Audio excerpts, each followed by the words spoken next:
हाँ जी, हाँ जी। वहाँ के बिहारी लाल बिहारी लाल की जय। ओम बापू नंदा चौर वालिया आपकी सदा ही जय। की मेरे जय। सदगुरु महाराज की जय। बोलो जय बाके बिहारी लाल की जय।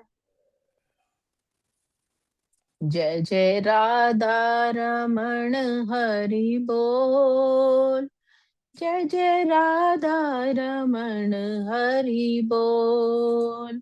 जय जय राधा रमण हरि बोल।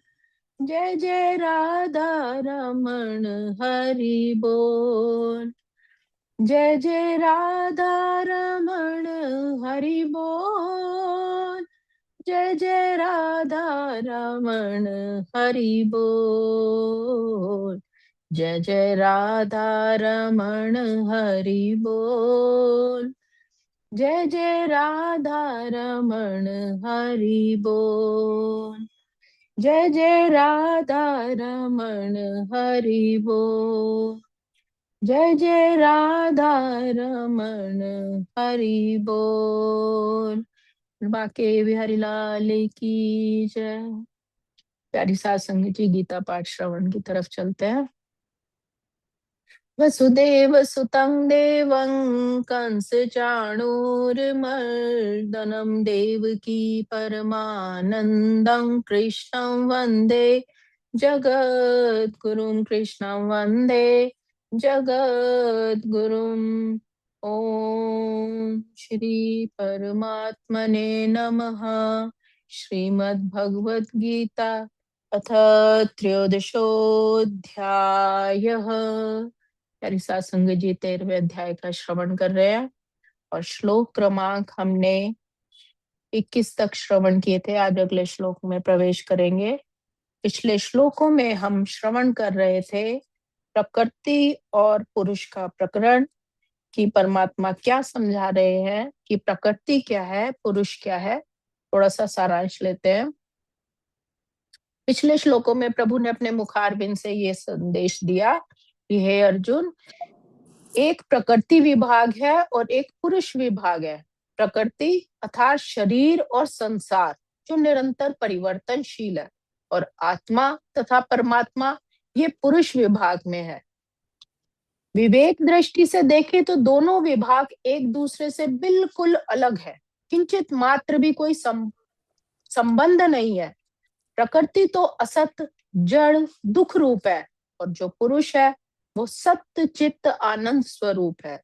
प्रकृति नाशवान है, विकारों से भरी है तथा क्रियाशील है, और पुरुष अविकारी, निर्विकार और अक्रिय है, अर्थात किसी क्रिया में भाग नहीं लेता, सिर्फ दृष्टा भाव से देखता है।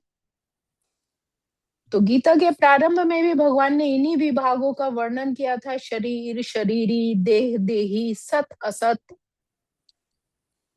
और क्योंकि शरीर और शरीरी को एक मानना ही बंधन है, इन दोनों का बिल्कुल अलग अलग अनुभव करना ही मुक्ति है। अर्थात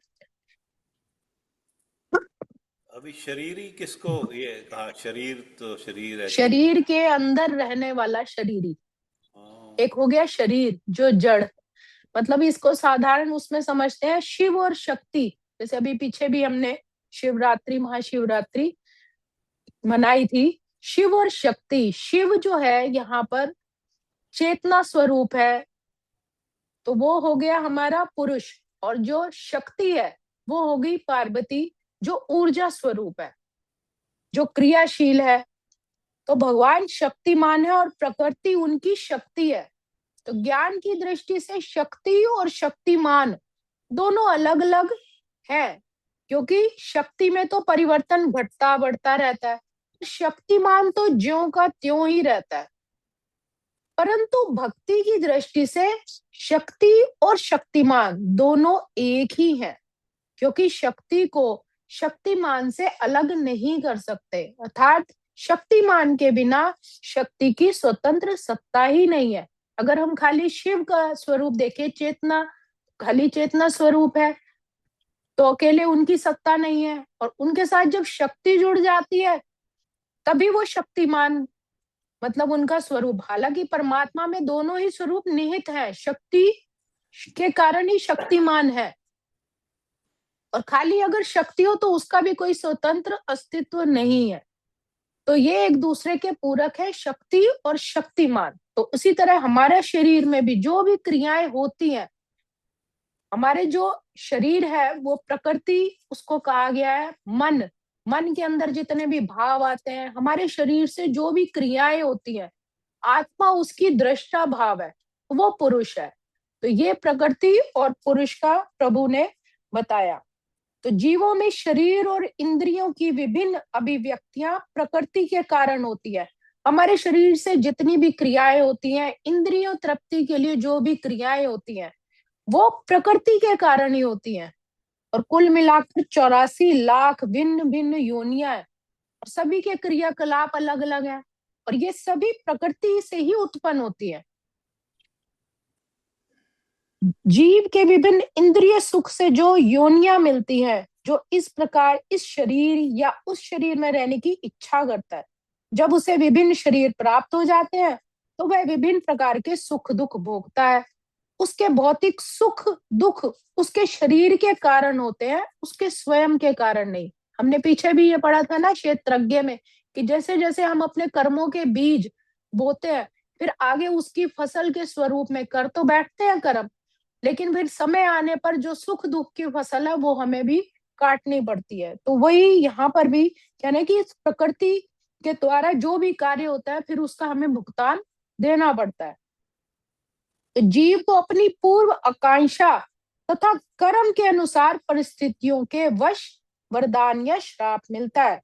तो जीव, अगर कोई जीव है और अगर उसकी इच्छाएं पूरी नहीं होती, तो उसकी आकांक्षाएं इच्छाएं, ये तो स्वाभाविक है कि इंसान की इच्छाएं तो कभी पूर्ण होती नहीं। एक के बाद एक के बाद एक सुख भोगने की इच्छा, अब ये सुख अभी वो सुख, कभी संतान के लिए सुख, कभी मान सम्मान के लिए, कभी धन प्राप्ति के लिए। तो इच्छाओं का तो कोई अंत है ही नहीं। तथा कर्म के अनुसार उसको फिर वरदान या श्राप मिलता है। तो जीव की इच्छाओं तथा कर्मों के अनुसार प्रकृति उसे विभिन्न स्थानों में पहुंचाती है। जब हमारी इच्छाएं वो पूरी नहीं होती, कोई उसी इच्छा को लेके मृत्यु को प्राप्त हो गया, तो फिर वही हमारा जो कहा जाता है, हमने शुरू में भी पढ़ा था कि 3 तरह के शरीर है, स्थूल सूक्ष्म और कारण। स्थूल शरीर अर्थात ये जड़, सूक्ष्म जिसमें मन की इच्छाएं जितने भी है, बेचैनी, ये सब जुड़े होते हैं, और कारण शरीर जो इसमें हमारे कर्मों के बीज है। तो मृत्यु के बाद ये सूक्ष्म और कारण शरीर ही जाते हैं। तो जो हमारी इच्छाएं हैं और जो हमारे कर्म है, यही फिर हमें अगले स्थान पर भी लेके जाते हैं। जीव स्वयं ऐसे स्थानों में जाने तथा मिलने वाले सुख दुख का कारण होता है। जो हमें कर्मों से जो हमें फिर शरीर मिलेगा, वो हमारे ही अपने कर्मों के कारण मिलता है। इस प्रकार का शरीर प्राप्त हो जाने पर वह प्रकृति के वश में हो जाता है। भाई इच्छा पूरी नहीं हुई, जैसे किसी, अगर हम साधारण सा एक उदाहरण लेते हैं, कोई माँ की मृत्यु के समय उसका बड़ा ही मन हो रहा है कि वो अपने बच्चे के पास रहे, और अंतिम इच्छा भी है कि मेरा घर, मेरा परिवार, मेरे बच्चे, लास्ट में जिनसे ज्यादा मोह है वही याद आते हैं। तो वो घूम फिर के फिर उसी घर में किसी ना किसी उसमें जरूर आता है। यही तो उसे फिर बंधन, जन्म मरण का वही कारण हो गया। चाहना तो उसको मुक्ति था, लेकिन फिर वो बंध गया, क्योंकि माया इतनी प्रबल है कि वो हमें, हमारा मन का जो मोह है वो ऐसा प्रबल हमें बांध देता है कि बार बार जन्म हमें फिर लेना पड़ता है। और एक बार अगर वो किसी प्रकृति के वश हो गया, फिर उसको फिर वैसा ही करना पड़ता है व्यवहार भी। ये प्रकृति का नियम है। मान लीजिए किसी के ऐसे बुरे कर्म हुए कि उसको कुत्ते का शरीर प्राप्त हो गया, अब जो ही वह कुत्ते के शरीर में स्थापित होगा तो उसको कुत्ते की भांति ही आचरण करना पड़ेगा। वह अन्यथा कोई आचरण कर नहीं सकता। बंध गया वो, प्रकृति के साथ बंध गया वो, प्रकृति उसको बांध लेगी। और ये क्यों हुआ? ये उसके पूर्व कर्मों के कारण हुआ। यदि जीव को सूकर का शरीर प्राप्त होता है तो वह मल खाने के लिए बाध्य है, वो अपने उस व्यवहार से निकल नहीं सकता। इसी प्रकार यदि जीव को देवता का शरीर प्राप्त हो जाए तो उसे फिर शरीर के अनुसार ही कार्य करना पड़ता है। यही प्रकृति का नियम है।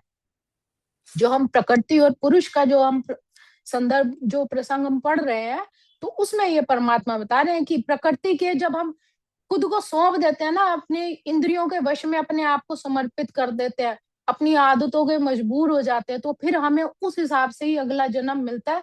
फिर हम बाध्य हो जाते हैं, फिर हम उसको व्यवहार को बदल नहीं सकते। लेकिन समस्त परिस्थितियों में परमात्मा जीव के साथ रहता है। ये बहुत सुंदर एक चीज है कि परमात्मा इतनी करुणामयी सरकार है कि उसको कोई भी योनि मिले, कैसा ही वो जीव क्यों ना हो, वो उसके हमेशा साथ रहता है, उसकी फिर भी सुनता है, उसके हृदय में बैठ के उसको फिर भी जागृत करता रहता है कि अभी भी तू सिमरन कर ले, अभी भी परमात्मा का नाम ले ले तो तू मुक्त हो जाएगा। लेकिन जीव ऐसा अहंकारी है, मोह में फंसा हुआ है कि वो अनसुना कर देता है और फिर गर्त में पड़ता है, फिर उसको पछताना पड़ता है। और सभी परिस्थितियों में परमात्मा रूप में विद्यमान रहता है, उसके अंग संग सहाय रहता है, लेकिन वो समझ नहीं पाता। इसी संदर्भ में अगला श्लोक, पुरुष प्रकृतिस्थो ही भुंक्ते प्रकृति जानन गुणान कारणम गुण संगोस्य सदसद्यो जन्मसु। अब यहाँ पे बताया पुरुष प्रकृतिस्थो, कि प्रकृति में स्थित पुरुष, अर्थात इस शरीर के अंदर बंधी हुई आत्मा। इस प्रकार जो जीव है प्रकृति के तीनों गुणों का भोग करता हुआ प्रकृति में ही जीवन बिताता है। तीन गुण कौन से? सात्विक, राजसी और तामसी, तीन गुण। गुणों में बंध जाता है।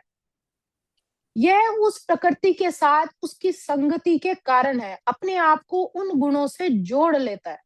इस तरह उसे उत्तम तथा अधम योनियां फिर मिलती हैं।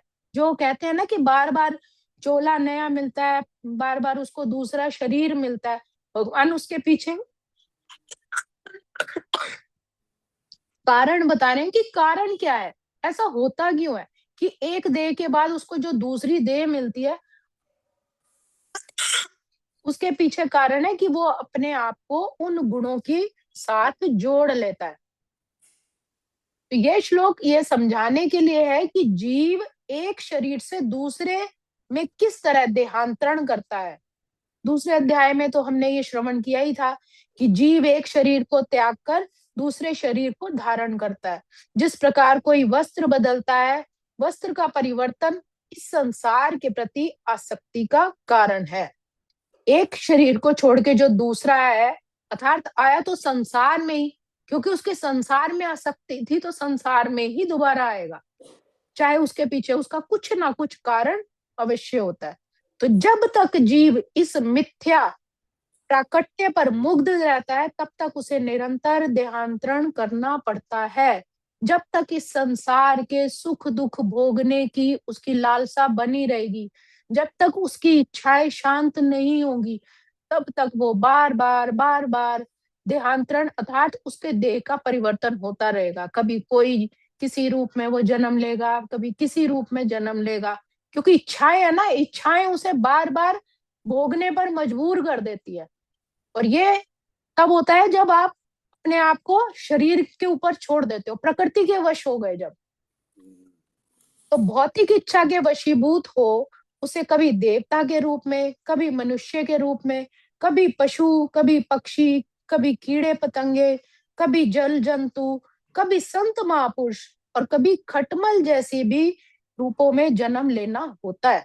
किसी ने बहुत बुरा कर्म किया, उसे तड़पाया, तो वो कहीं ना कहीं से बद्दुआ देगा ना कि तूने मेरा इतना मेहनत से पैसा कमाया और तुमने बेईमानी से सब लूट लिया। उसकी बद्दुआएं कहीं ना कहीं फिर वो खटमल की योनि में, खून चूसने वाली योनि में भगवान उसको पहुंचा देते हैं। तो कर्मों का हिसाब किताब तो बहुत तगड़ा है। हम समझते हैं कि हम जो कर रहे हैं शायद कोई नहीं देख रहा, लेकिन उसके हिसाब में एक एक क्षण, एक एक पल का हिसाब रहता है, कब किस वक्त किसने क्या किया। तो यह क्रम चलता रहता है और प्रत्येक परिस्थिति में जीव अपने को परिस्थिति का स्वामी मानता है, जबकि वह प्रकृति के वश है कि मुझसे ये हो गया, ओहो मेरी तो आज मैं बहुत दुख में हूँ, आज मेरे साथ ये हो गया। इसका स्वामी जो वो खुद बनता है, भोगता है, लेकिन ये उसकी परिस्थितियां, क्योंकि वो प्रकृति के वश हो गया। तो जीव किस प्रकार विभिन्न शरीरों को प्राप्त करता है, यहाँ पर ये बताया गया है। यह जीव के विभिन्न गुणों की संगति के कारण है। गुणों का संग अर्थात आसक्ति, किसी प्रियजन के साथ उसकी आसक्ति, प्रियता, इसी के कारण जो है पुरुष उच्च नीच योनियों में जन्म लेता रहता है। भौतिक चेतना मनुष्य को एक शरीर से दूसरे शरीर देहांतरण करने के लिए बाध्य करती रहती है, क्योंकि अनादि काल से उसमें जो भौतिक आकांक्षाएं व्याप्त है, लेकिन उसे इस विचार को बदलना होगा। अब भगवान यही कह रहे हैं कि तुम्हारी तो इच्छाएं कभी समाप्त होंगी नहीं, एक के बाद एक के बाद एक, उसको पूरा करते करते तुम्हें बार बार जन्म लेना पड़ेगा, अलग अलग योनियों में भुगतान ही देते रहोगे और इसी चक्र में फंसे रहोगे। तो इस क्रम को तोड़ना पड़ेगा।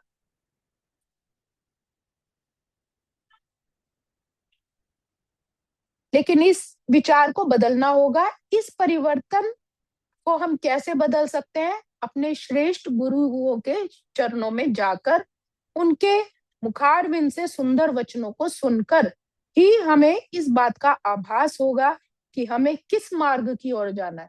इसका सर्वश्रेष्ठ उदाहरण यहाँ पर अर्जुन भी है, जो कृष्ण से ईश्वर विज्ञान का श्रवण कर रहा है। यदि जीव इस श्रवण विधि को अपना ले तो प्रकृति पर अधिकार जताने का जो उसकी अभिलाषा है वो धीरे धीरे समाप्त हो जाएगी, और जैसे जैसे वह परमात्मा से प्रेम करता रहेगा त्यों तो उसका अध्यात्म सुख मिलता जाएगा, बढ़ता जाएगा। जैसे जैसे वो ज्ञान अर्जित करता जाएगा, उसकी सभी बाधाएं, बंधन टूटते जाएंगे और वो भी फिर एक आनंदमय जीवन का स्वाद ले पाएगा। तो प्रभु इस श्लोक में ये सुंदर आदेश दे रहे हैं। आज के श्लोक को हम यही विराम देते हैं। ओम श्री कृष्णार्पणमस्तु। हरे नमः, हरे नमः, हरे नमः।